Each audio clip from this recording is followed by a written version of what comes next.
Let's continue with our class on environmental science CUET PG solutions.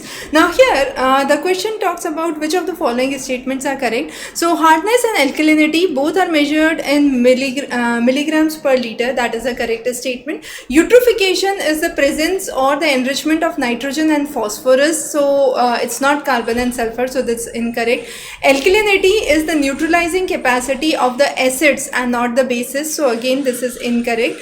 Now dissolved ions increase the salinity, that's correct, and turbidity actually measures the cloudiness of the suspended particles, so it's related to transparency. So A, D and E are the correct options. The next is when we are talking about decreasing order of porosity, the highest porosity is seen with clay. Now the clay, the particles are extremely finely packed and therefore there is large amount of very small minute, what we could say, interstitial spaces, and therefore clay would be the one which would have the highest proportion of porosity, followed by sand, followed by gravel, and finally you have the sandstone which would have the least amount of porosity because it is dense kind of cemented portion that could be seen. So it's more compact in nature and therefore less porous, as simple as that.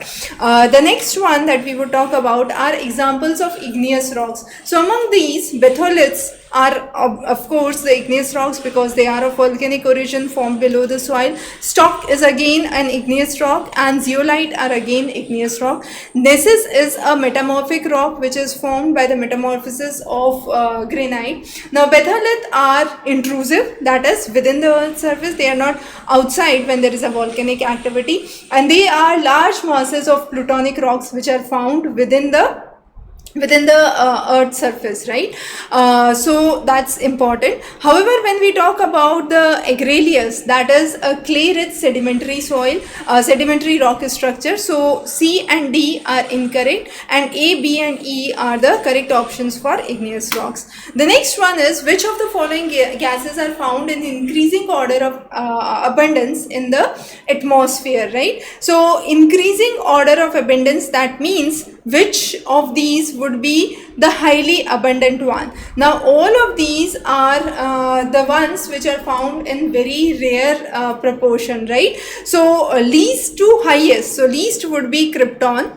Okay, this krypton would be followed by helium, helium followed by neon, neon followed by carbon dioxide, followed by argon. So that's the correct sequence. Now argon is the third most abundant gas overall after nitrogen and oxygen, and that's something that's important. But since this question asks about the trace gases or the noble gases, this question becomes really unique for your examination perspective, because krypton is one of the gases which is found only 1 parts per million by volume. Helium somewhere around 5 parts by million. However, if we talk about neon, it's around 18 parts by million. So those are some of the important things or facts that you must remember.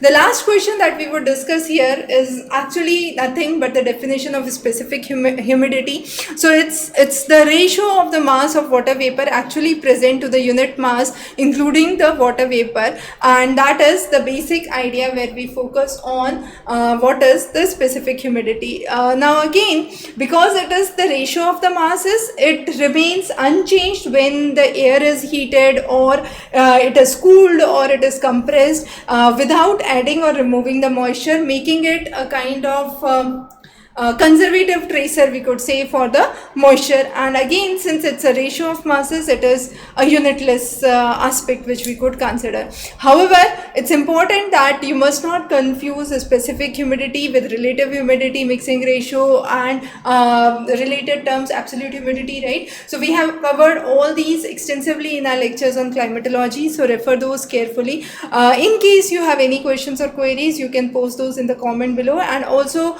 check the complete solutions on exam PYQ. Thanks for joining.